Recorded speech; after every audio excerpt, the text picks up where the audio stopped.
Welcome back to a new video. In this series, we focus on the primordial deities of Greek mythology. The primordial deities are the first generation of gods and goddesses. However, they are not seen as gods. They represent the fundamental forces of nature that shaped the universe as we know it. In this video, we talk about all the primordial deities. We start off with chaos. Chaos represents the vast, formless void that existed before the cosmos came into being. It is both a deity and a state of existence, often characterized as the origin of all things. It is also seen as a bottomless emptiness where everything keeps falling forever. But it doesn't fall down because no orientation is possible. Instead, it falls in all directions. Some sources describe chaos as feminine, but it is usually described with no gender. In ancient Greece, there was no organized worshipping of chaos. This is why there is not a lot of information about chaos. The sources we do have describe chaos somewhat different. The earliest reference of chaos can be found in Hesiod's Theogony, which is a poem by a Greek philosopher that describes the origins of the genealogies of the ancient Greek gods. Based on Hesiod's Theogony, chaos was the first entity to come into existence. The word means emptiness and vast void in Greek. He also describes that other primordial entities from chaos emerged. They are Gaia, Eros, Tartarus, Nyx, and Erebus. Gaia is the personification and goddess of earth, the solid foundation of the world. Eros is the god of love and beauty, the force of attraction that enables creation. Tartarus is a god and a place in the deep abyss, a deep and dark place below the earth used as a dungeon and for torment off the wicked. Nyx is the personification and goddess of night, and Erebus the personification and god of darkness, who both symbolize the absence of light.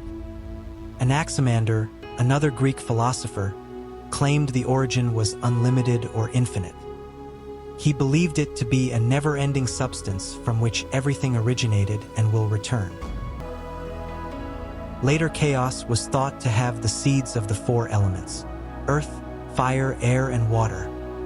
This idea aligns with the concept of the deity as the primordial source of all matter in the universe. In Roman mythology, heavily derived from Greek sources, chaos was viewed as the primordial state of the universe.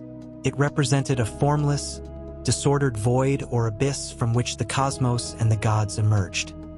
In Ovid's Metamorphoses, a Roman poem that chronicles the history of the world from its creation to the declaring of Julius Caesar as a god, chaos is described more vividly as a state of disorder rather than a god or goddess. The modern scientific meaning of chaos disagrees with the ancient Greek concept.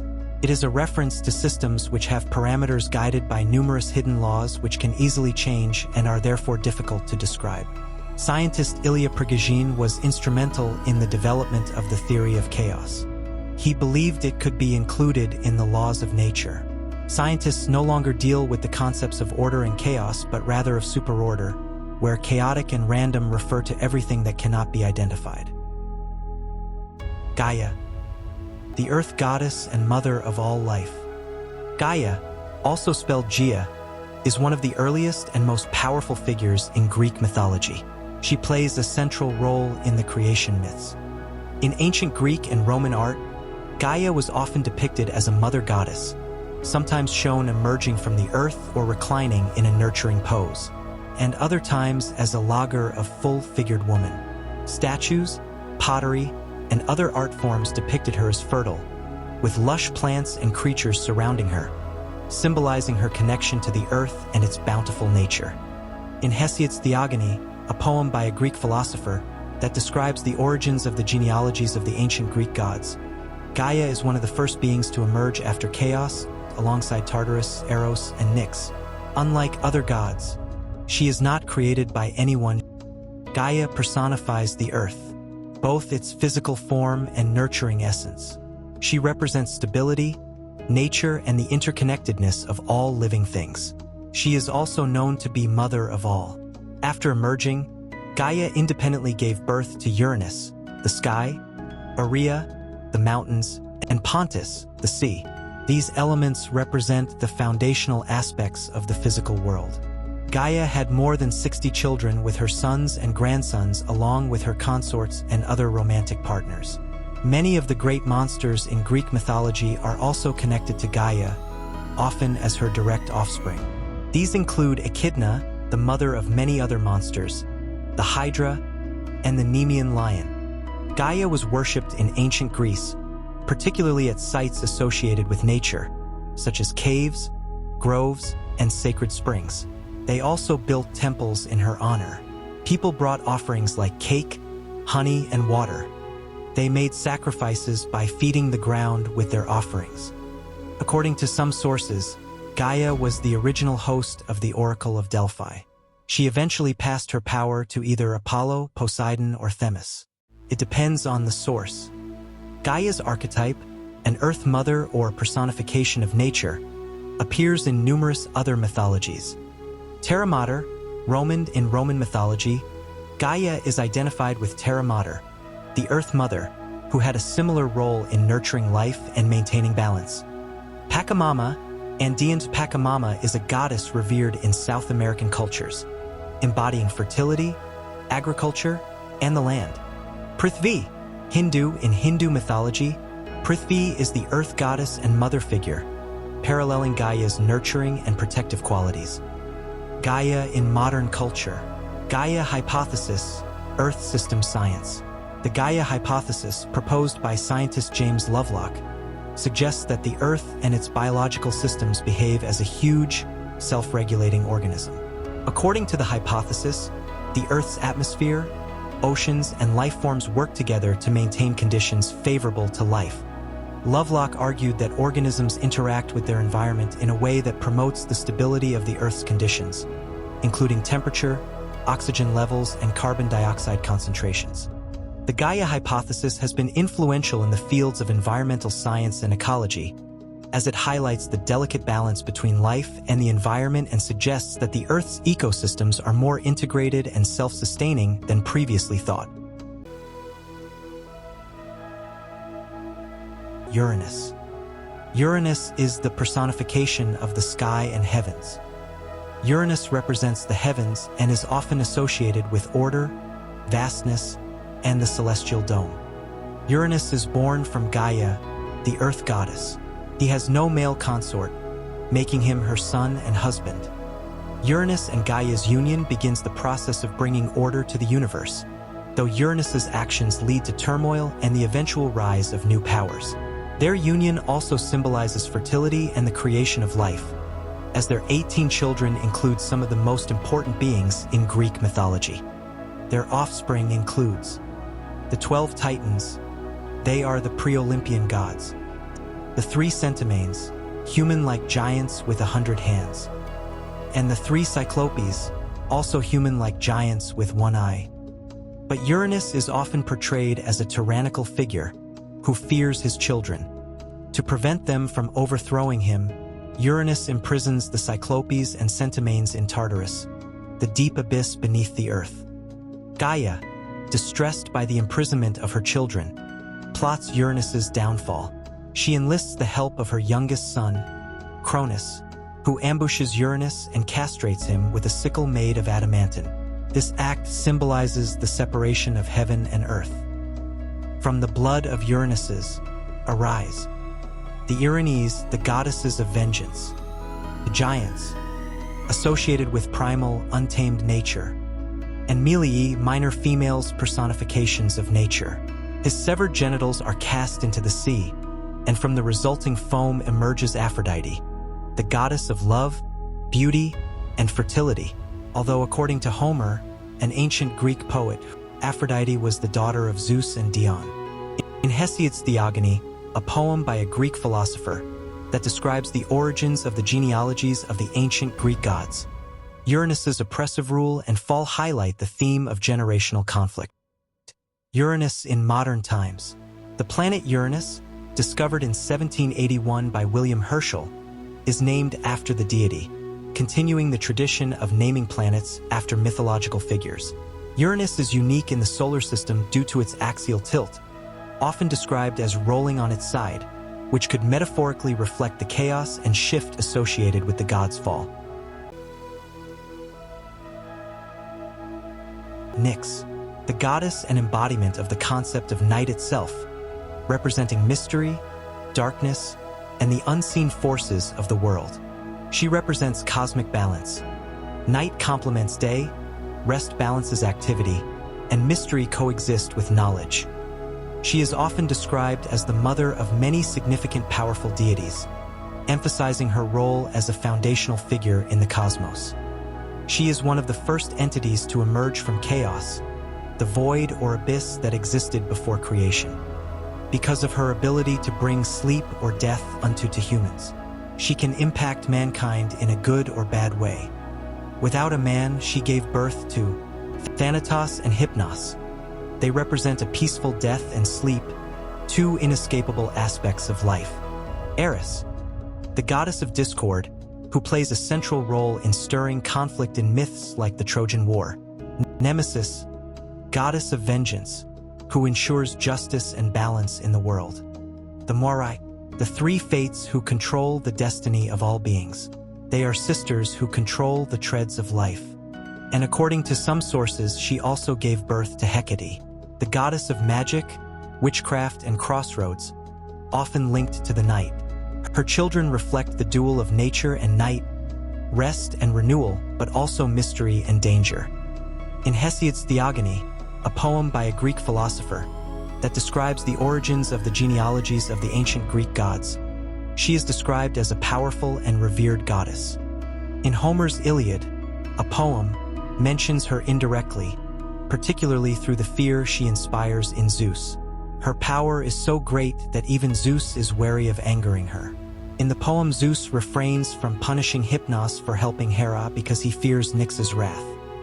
In ancient art and literature, like vases and paintings, Nyx is often portrayed as a shadowy, ethereal figure. She is depicted as a beautiful and powerful woman, sometimes with a black veil of stars or wings, moving silently through the heavens.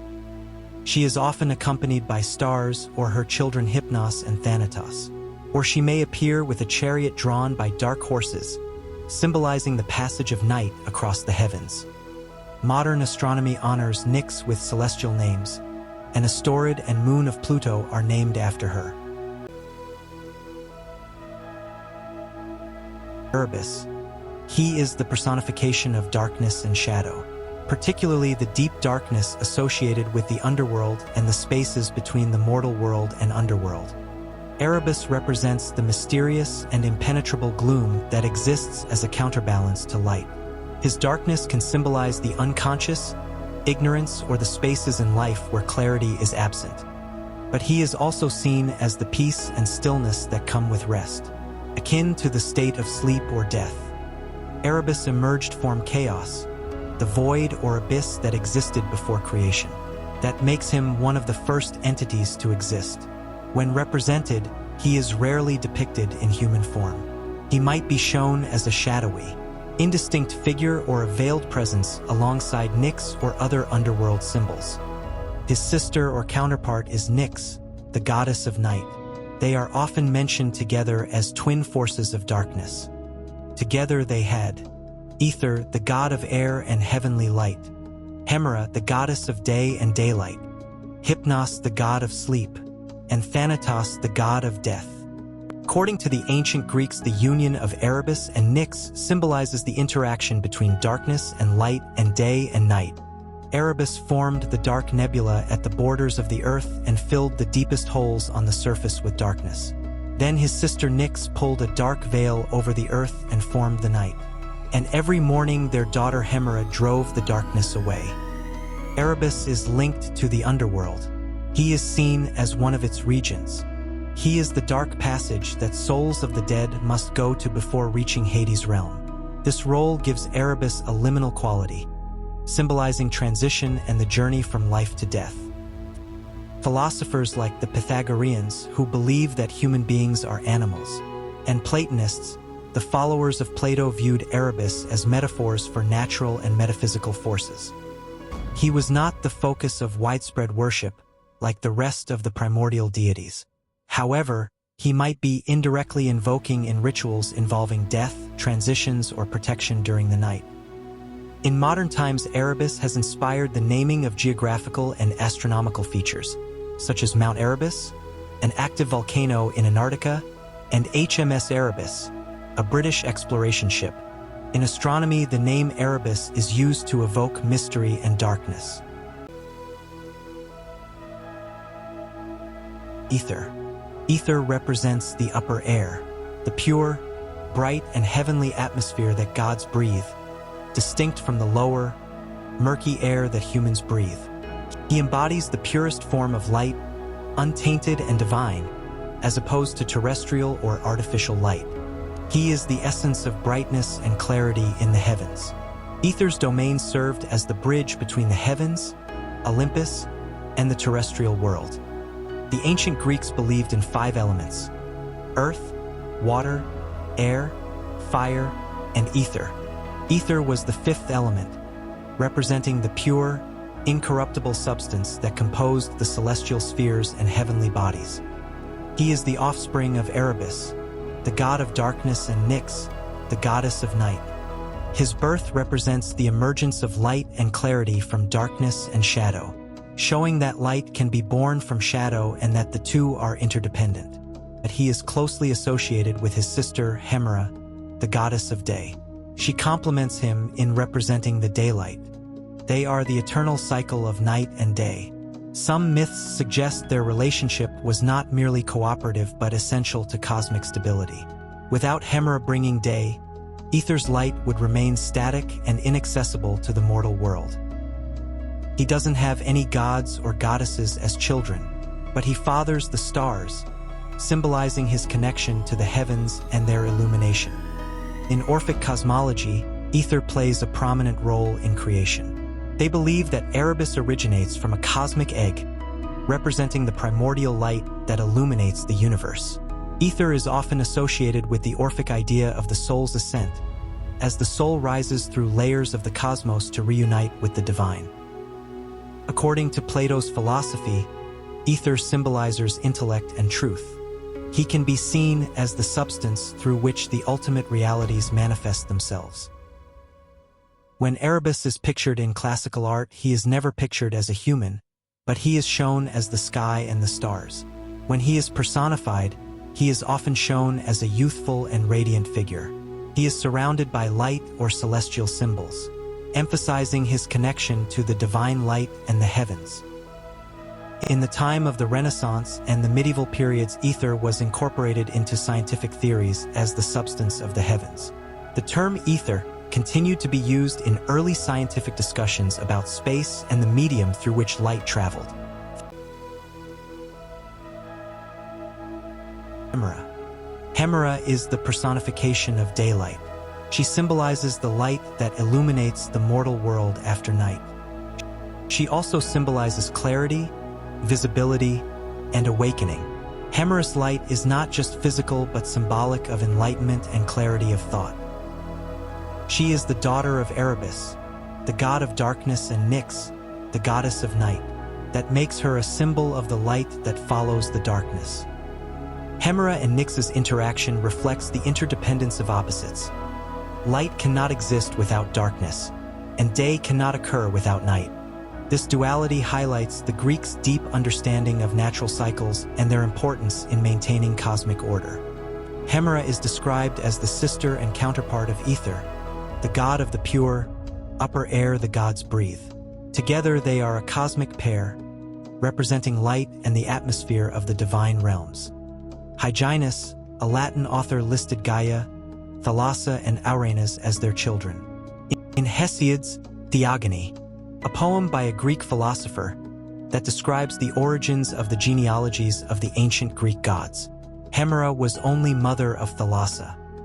Hemera's role in creation is subtle but vital. As one of the early beings to emerge from chaos through Nyx and Erebus, she sets the stage for the ordered cycles of time, establishing a foundation for later deities. In Orphic cosmology, Hemera plays a more metaphysical role. She is seen as a force that brings illumination to the soul, guiding it toward understanding and truth. To some other myths, Hemera is seen as an embodiment of daytime itself. that makes her a background figure in broader myths involving the cycles of nature. Philosophers like Heraclitus might interpret Hemera as part of the eternal flow or cycle of existence, embodying the rhythm of change. Other philosophers saw her as representing the ability to see the world, unclouded by ignorance or fear. When Hemera is pictured in classical art, she is almost never pictured as a human, but when she is personified, she appears as a radiant, youthful woman. She is often veiled in light, holding a torch to symbolize the arrival of dawn, or in luminous garments to signify her ethereal nature. Tartarus. Tartarus represents and rules the deepest abyss of the underworld. It is a place where the defeated god and worst criminals were imprisoned. It is also the place where gods imprisoned the Titans after their defeat in the Titanomachy. He also represents the cosmic justice, fear, the unknown, and the balance of power. Mortal souls rarely went to the deep abyss of the underworld, except for the most wicked, such as Sisyphus, who was doomed to roll a boulder up a hill for eternity; Tantalus, punished to stand in a pool of water that receded when he tried to drink, with fruit hanging above him that moved away when he reached for it; Ixion, bound to a flaming wheel that spun eternally for trying to seduce Hera; and the Danaides, 50 sisters who killed their husbands on their wedding night, forced to endlessly fill a leaking jar with water. Homer, in the Iliad, gives a famous description of Tartarus' depth. As far below Hades as the earth is from the heavens, that is how deep Tartarus lies. This means that if Olympus is at the highest point of existence, Tartarus is its opposite, lying at the absolute lowest point.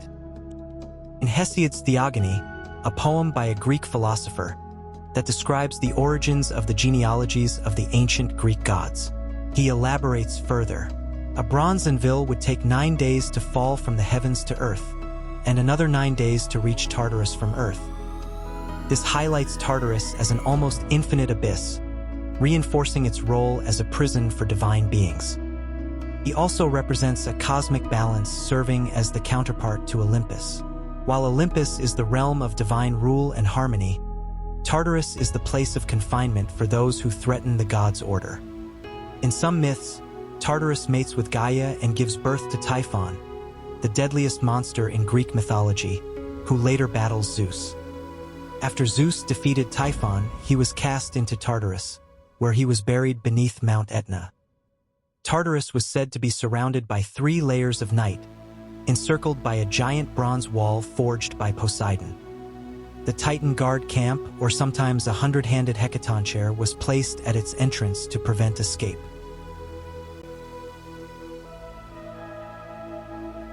Pontus. He represents the vast, untamed, and chaotic oceans. Pontus embodies the vast unknown of the ocean, the silent power beneath the waves. The name Pontus originates from the ancient Greek word pontos, meaning sea.